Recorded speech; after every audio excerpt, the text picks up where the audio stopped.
कालूपति जी, ऐसी बारिश में कब तक यहाँ बैठे रहेंगे? मैं तो कहती हूँ वापस घर चलें। मरोगी तुम भी और मुझे भी मारोगी। मेरे पिताजी ऐसी ही बारिश में एक पेड़ से टकरा कर मर गए थे। तुम्हारे पिता थे या हवाई जहाज जो पेड़ से टकरा गए? हम ऐसा करते हैं, उस सामने वाले घर में जाते हैं और थोड़ी देर वहाँ रुक जाते हैं।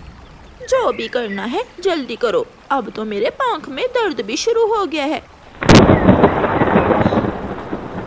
फिर कौवा और कौवी उस सामने वाले घर में आश्रय लेने जाते हैं।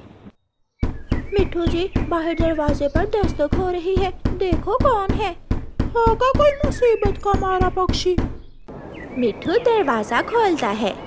तोते जी, हम पिछले जंगल से आए हैं, दाना लेने आए थे कि बारिश शुरू हो गई।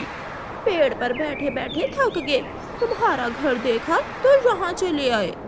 आप दोनों अंदर आ जाइए और जब तक बारिश नहीं रुकती आप दोनों मेरे घर में रह सकते हैं। फिर कौवा और कौवी तोते के घर में चले जाते हैं। आपने कुछ खाया है या नहीं? नहीं नहीं, मैं तो कल से भूखी हूँ। और मैं भी सदियों से भूखा ही हूँ। हरियाली, इन कौवों के लिए कुछ खाने को लेकर आओ। आप रसोई में आकर मेरी बात सुनिए। मिट्ठू हरियाली के साथ रसोई में जाता है। कालू, घर तो देखो इन तोतों का, बहुत सुंदर है। एक हमारा घर है, सारा टूटा फूटा। मिट्ठू जी देखो तो, केवल यही दो दाने चनों के हैं। अब क्या दूं मैं उन कौवों को खाने में? तुम उनके सामने ये चने के दाने रखो और मैं चिड़िया के घर से उनके लिए कुछ खाने को लेकर आता हूँ। ले, आप ये चने के दाने खाइए। चने के दाने? तोती, घर इतना बड़ा और मेहमानों के खाने के लिए सूखे चने के दाने? बहुत कंजूस हो तुम। नहीं नहीं, ऐसा नहीं है। मिट्ठू गया है आपके लिए कोई और चीज लेने। बारिश की वजह से घर में राशन खत्म हो गया था। चिड़िया चिड़िया, दरवाजा खोलो। तोते, क्या हुआ है? इतनी जल्दी क्यों है?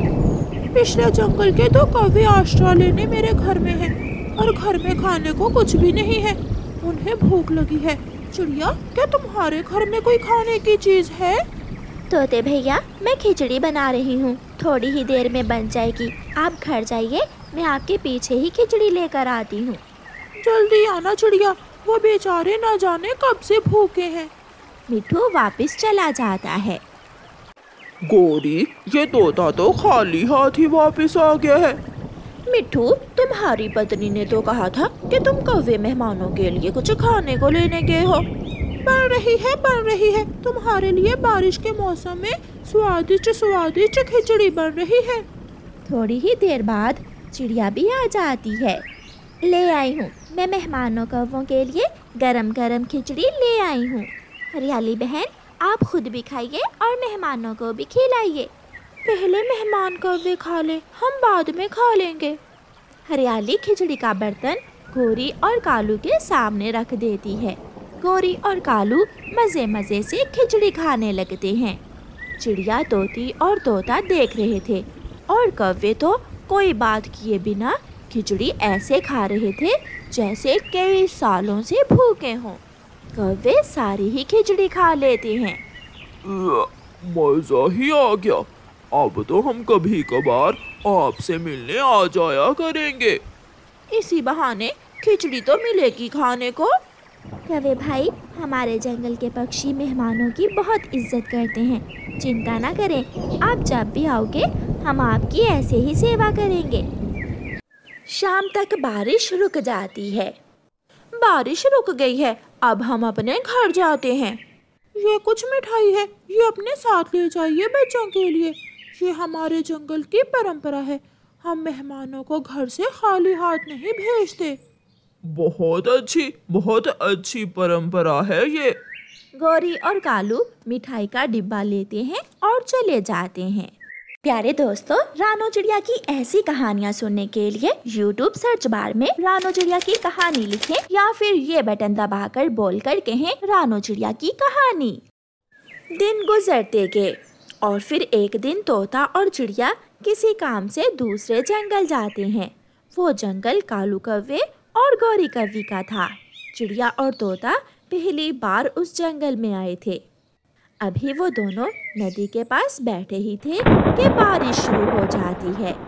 मिठू, ऐसी बारिश में हमारे लिए लौटकर वापस जाना बहुत मुश्किल होगा। क्यों ना आज की रात हम इसी जंगल में किसी के घर गुजार लें।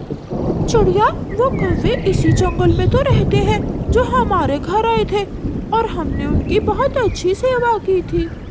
तो हम उन कौवों के घर में ही चले जाते हैं। वो बहुत खुश होंगे हमें देखकर। हमें किसी से उनके घर का पता पूछना होगा।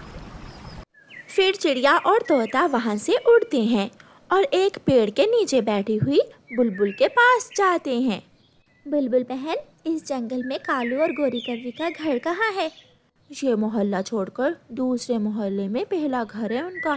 जो सबसे टूटा फूटा घर होगा वही घर उन कौवों का है। चिड़िया और तोता बुलबुल को धन्यवाद बोलकर वहाँ से उड़ते हैं। दूसरा मोहल्ला और पहला घर तो यही है, और टूटा फूटा भी है। मैं दरवाजे पर दस्तक देती हूँ। चिड़िया कौवों के दरवाजे पर दस्तक देती है।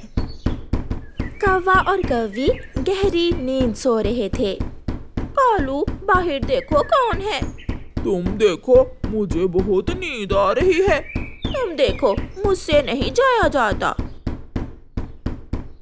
फिर कालू कौवा दरवाजा खोलता है। पहचाना, हम कौन है? ये तो वही तोता और चिड़िया है। कहीं ये मेरे घर में आश्रय लेने तो नहीं आए? नहीं, मैंने तो नहीं पहचाना। तुम कौन हो? ये सुनकर चिड़िया और तोता एक दूसरे की मुंह की तरफ देखते रह जाते हैं। आपकी पत्नी घर में है क्या? गोरी कौवी नाम है ना उसका, आप उसे भेजिए। कालू कौवा अंदर जाता है और गोरी को सब बताता है। अगर उन्हें घर में रखा तो दाना पानी भी देना पड़ेगा, और हमारे पास है ही क्या जो देंगे उन्हें। कालू जी अच्छे भले मजे से सो रहे थे, उस चिड़िया और तोते ने सारी नींद खराब कर दी। तुम रुको, मैं देखती हूँ। गोरी बाहर जाती है। कालू कौवे भाई ने हमें पहचानने से ही इनकार कर दिया।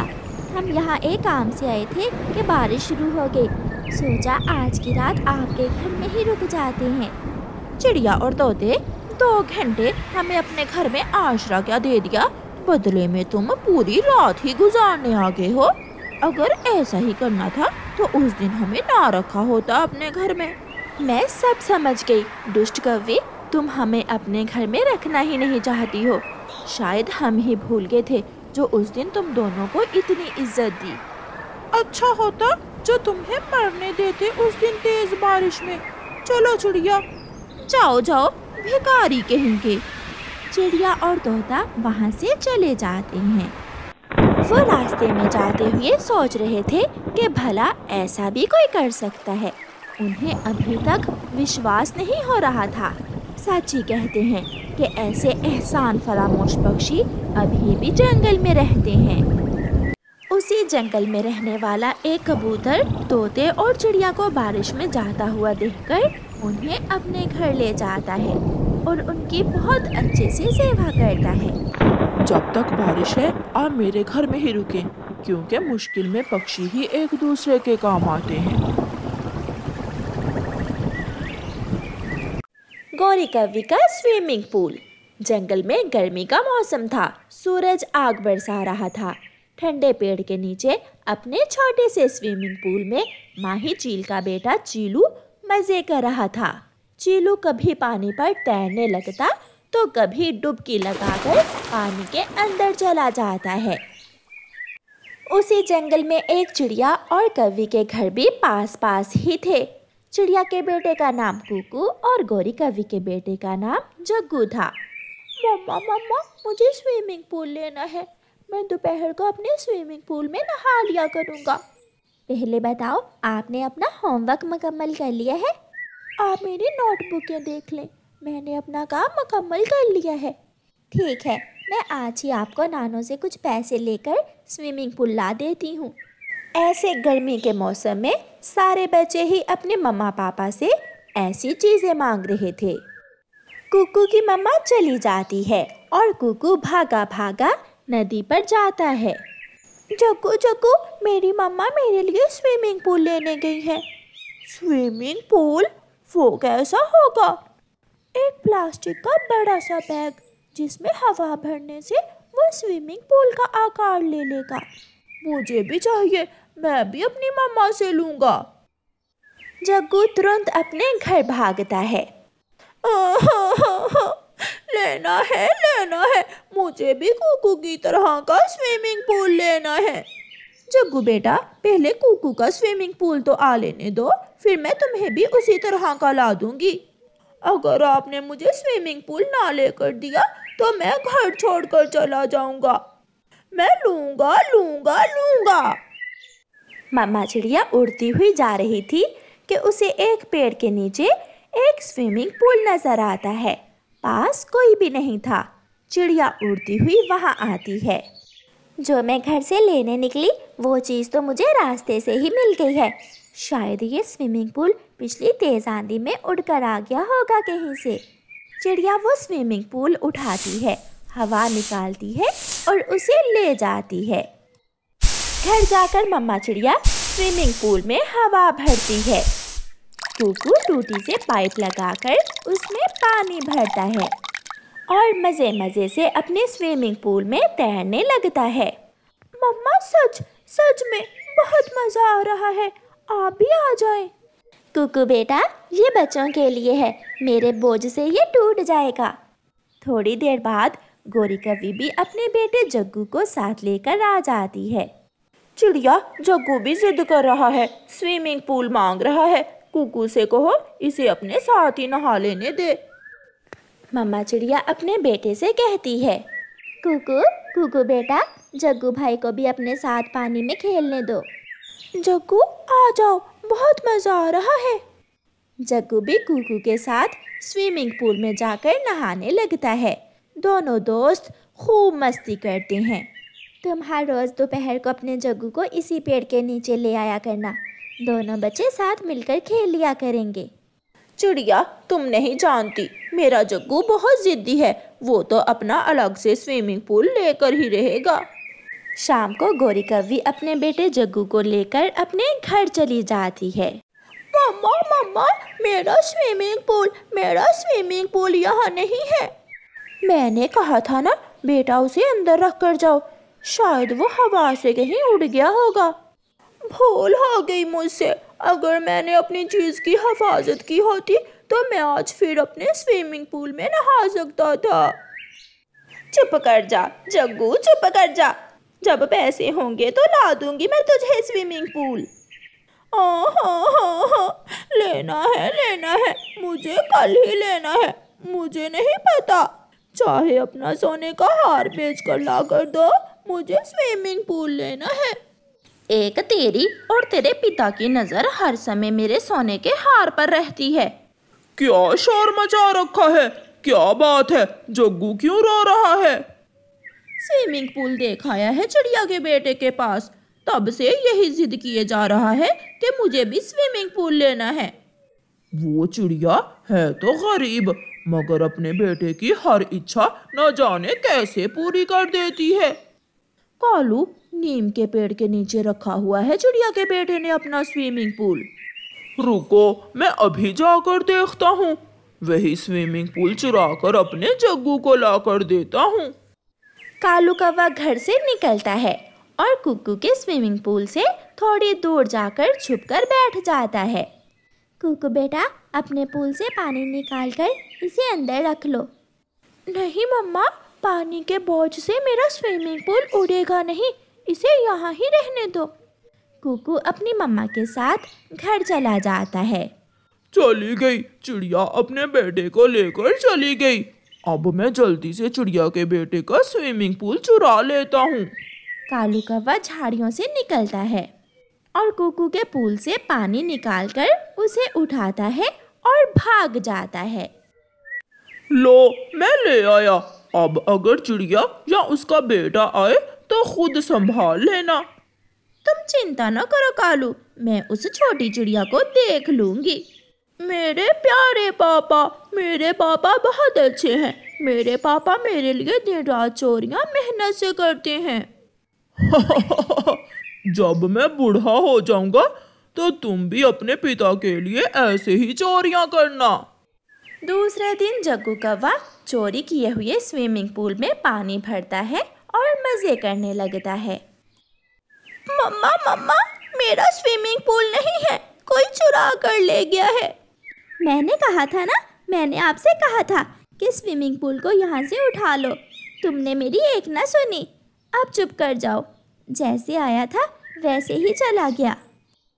चिड़िया उड़ती हुई जब कौवे के घर के पास से गुजरती है तो जग्गू उसी स्विमिंग पूल में नहा रहा था। चिड़िया वहाँ जाती है। गौरी, ये स्विमिंग पूल तो मेरे बेटे का है, ये यहाँ कैसे आया? ना ना चिड़िया, ये तो मैंने अभी अभी अपने जग्गू को नया लेकर दिया है। इसका रंग भी वही है। सारे कौवे काले होते हैं मगर गोरी तो एक ही है ना। ऐसे ही रंगों से मिलती जुलती चीजें होती हैं। तुम चोरनी हो। चल चल भाग जा। आंटी चिड़िया, मेरे पिताजी आगे तो बहुत मारेंगे तुम्हें। पानी में तैरता हुआ जग्गू ऐसे कहता है। चिड़िया वहां से चली जाती है। थोड़ी देर बाद माही चील उड़ती हुई उसी दिशा में आ जाती है। अरे अरे, ये स्विमिंग पूल तो मेरा है। चील वहां जाती है। ये स्विमिंग पूल तुमने कहाँ से लिया है? चील दी, ये मेरे जग्गू की नानो लाई है मेरे जग्गू के लिए। मगर ये तो मेरा है, तुमने चोरी की, और वो भी एक चील की। निकलो बाहर, छोटे कौवे निकलो। चील पानी निकालकर उस स्विमिंग पूल की उल्टी साइड ऊपर करती है। उस पर उसके बेटे चीलू की तस्वीर बनी हुई थी। ये देखो, इस पर मेरे बेटे की तस्वीर बनी हुई है। मर गई, इससे अच्छा था कि मैं ये स्विमिंग पूल चिड़िया के पास ही रहने देती। चील गोरी को पकड़कर 2-4 थप्पड़ लगाती है और अपना स्विमिंग पूल वापस ले जाती है। मम्मा मम्मा, ये मार हमें ही क्यों पड़ती है? क्योंकि बेटा, हम कौवे ही सबसे ज्यादा लालची और बुरे हैं।